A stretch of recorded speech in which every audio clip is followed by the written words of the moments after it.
What's up, guys? I'm Gary Patch Class. So it sounds like there's a question on kind of the basics of fuming, right? So I'll talk about a few things real fast, and then we'll kind of just go into a quick little demo on how to achieve certain colors.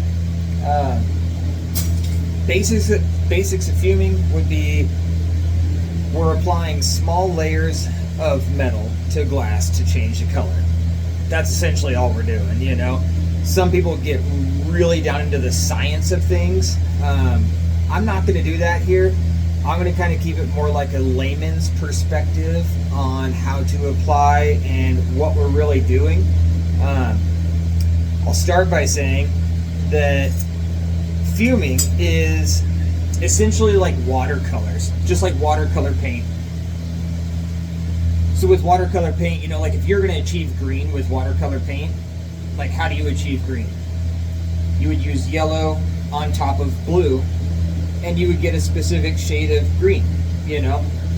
Now, if you wanted to achieve a slightly different shade of green, you'd add another blue layer on top of that green, and you might get a little bit more robust green. You know what I mean? With silver in particular, you can go from blue spectrum all the way to purple, depending on what environment you're giving it, and oxy wash and all this fun stuff, right? But if we're just doing basics, I think the most sought after spectrum on an exterior of glass is blue, you know, and some people say, you know, that it's a really hard thing to achieve, you know. In my experience, it would be the amount of silver, how hot the blank is, how much silver you actually put onto that thing. You can go from blue to white really fast, you know? So if I was just going to cover a basics on how to achieve blue, it's starting with a little bit cooler blank. Glass is more forgiving with fume, I feel. I've been fuming for 10 years. At a cooler temperature, you know, when the glass is a cooler temperature, if the glass is too hot, it's going to accept everything you throw at it right off the bat. If you have a cooler blank, like this one right here that's just been sitting here, if you have a cooler blank like this, you can actually burn off all of the fume that you apply to it. You know, it's a lot more forgiving. I'll say that there, without getting in science part of it, we can say that there's big particles of silver and there's little particles of silver. In my experience, the smallest particles of silver are the ones that I really want to capture on the glass. I'm sure you've realized now that if you hold silver into a flame, it starts to kind of spit these little pieces and particles off of it.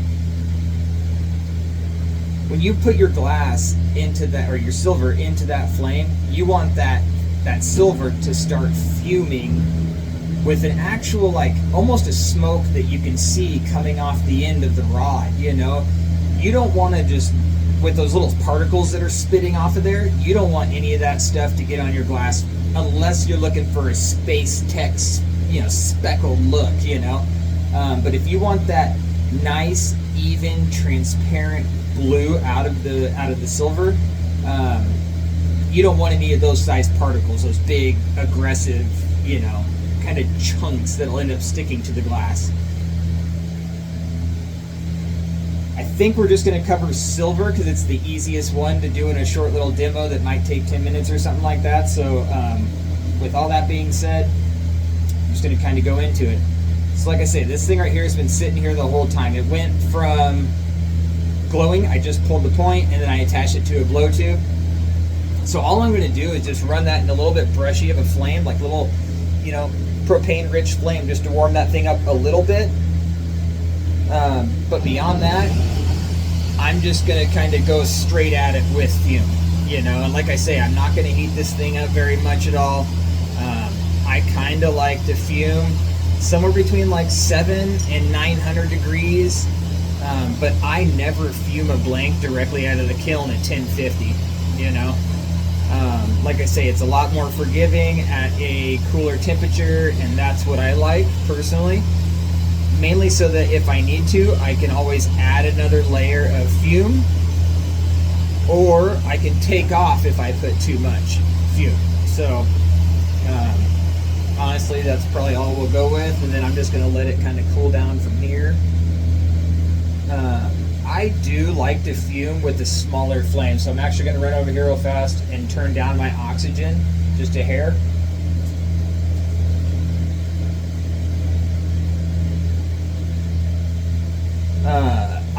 I'm on a Red Max torch, so I like to run my oxygen at about 15 and my propane at about 5.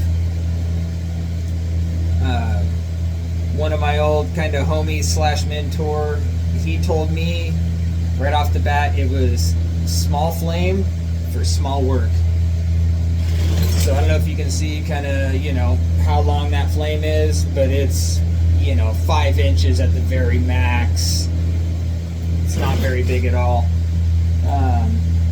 As far as size of piece of silver, I don't know if that thing's even going to focus in on it, which it probably won't. But it's a fairly small size piece of silver there. So, like I say, small flame, small work. This is a small blank. You just saw how much it just cooled down after I've been talking and brought it up a little bit in temperature. Like I say, I like to fume cold blanks. You know what I mean? A lot of people say, oh, it doesn't stick. Well, that's kind of the point when you want to build up layers to really achieve that blue, banging blue color. So just heating up this silver, letting it do its thing. You can actually see that it's fuming right now. So I'll just show you. I'm just rolling it through. See how that thing just changed color? I'll actually flip the camera's perspective around for you so you can see it a little bit. So just a nice, light, transparent layer of fume. Like I say, I think I just said it in the comment, less is more, So I'm going to come in with just a little bit more propane. I don't know if you can see my orange candles coming all the way out to here. I'm going to take this thing all the way in the back of that flame out here and warm that blank back up. And typically, you're going to warm this thing back up to where it's glowing or almost glowing. I would call this setting the fume. This is not striking the fume. So I'm just going to warm this thing back up.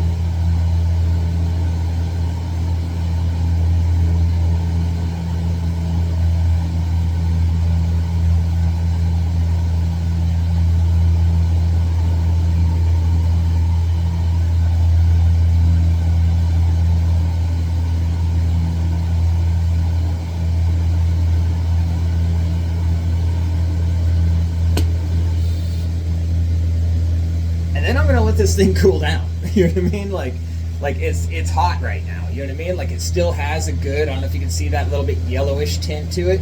It still has a good amount of silver on there. But like I say, I'm building up a fume base, building up small transparent layers of fume to achieve that transparent banging blue color that we all really want to get out of silver. It looks like we're gonna go a little over 10 minutes. So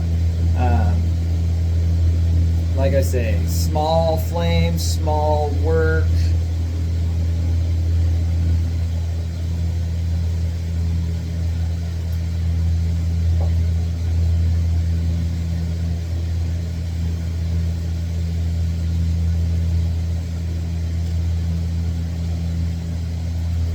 Let the silver get nice and hot and working again. Wait till it gets past all the spitting stage. We don't want none of that stuff on there.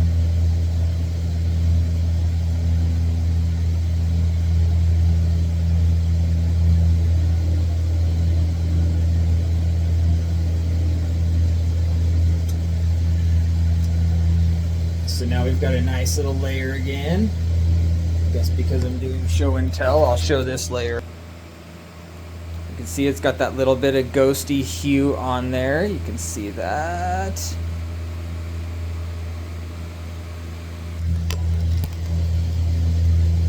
let's go back in and reheat this thing. Like I say, a little bit more propane rich. And if you feel like you kind of over fumed it a little bit, you might throw a little extra oxygen in there, and that'll kind of get rid of some of that haze that, you know, say would be over fuming. You know, you kind of want to burn some of that off. It's totally a real thing. So.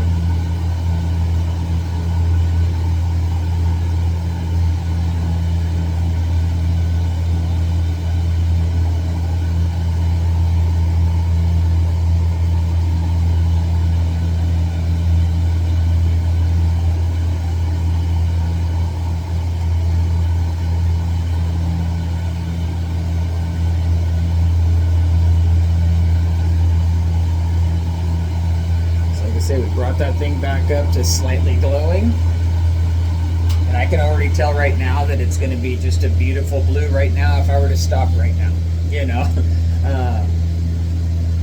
But kind of proof of concept, I'll go one more, just as, you know, nice, very light, very transparent layer, and build up that fume base.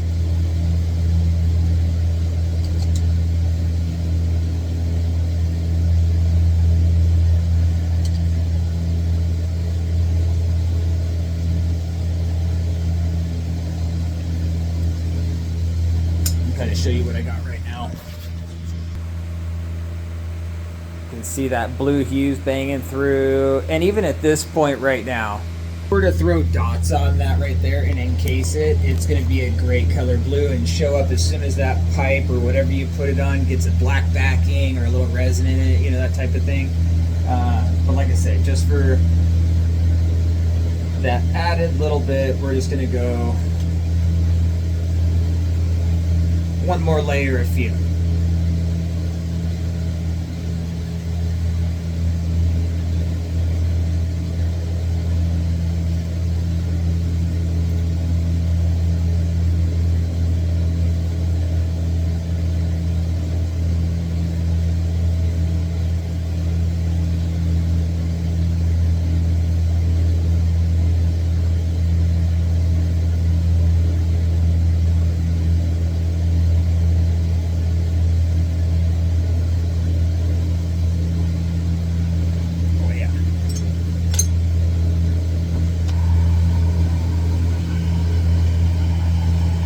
Especially if you're doing silver, in between each layer, do it just like this. Bring that thing back up to temperature. In between each layer. Some of that magic happens when the flame actually hits that metal. So.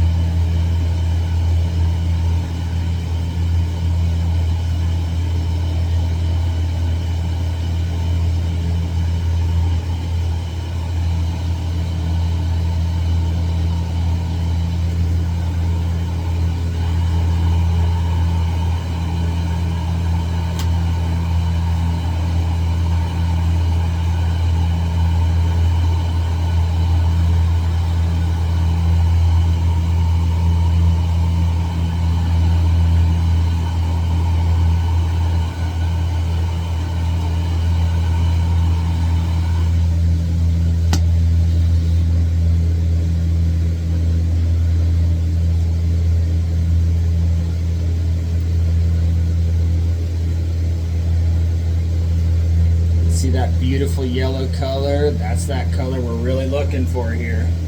Now, if I know that if I encase this thing with anything, dots, doesn't matter what it is, it's going to be that banging, perfect, transparent blue.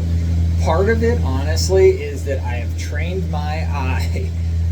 Been fuming for 10 years, so you train your eye to see that desired, I always kind of call it like a burnt, fucked up yellow color, but the reality is that it's like a burnt yellow color that's like that sought after color that I just know will translate into blue, you know? So let me turn this camera again one last time, and we'll kind of show you what we accomplished here. So fully transparent, banging blue color. And if you encase that, if you do whatever you want to with it, it's gonna just be banging blue.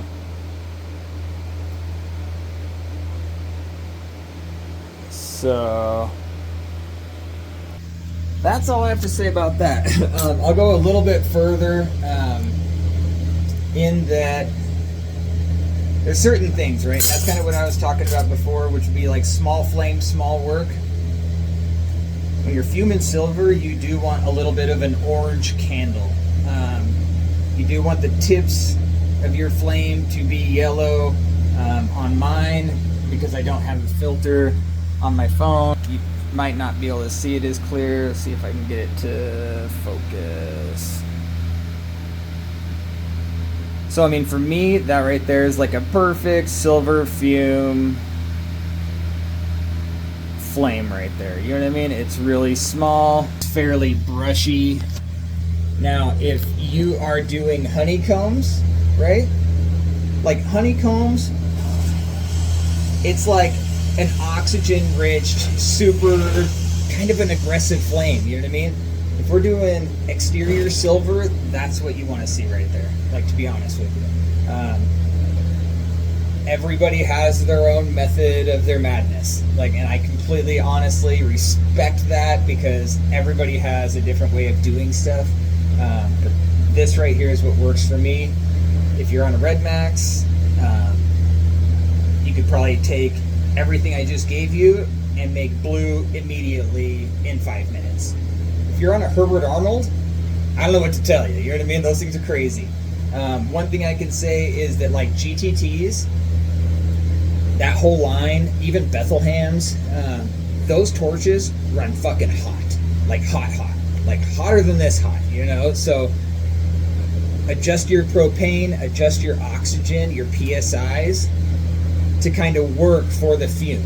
Like, don't just assume that your cadmium base, like whatever you would use for cadmium colors, is going to work with applying fume to a blank. You know what I mean? Like, adjust shit down. You know what I mean? Kind of slow the speed a little bit on that torch, kind of get it to work for you, not against you, and you'll come up with some really good results. But I'll put this video up in the chat, and you know, let's see everybody's blues out there. You know what I mean? Let's see you guys achieve some banging blues. So fuck yeah, guys, have a great night.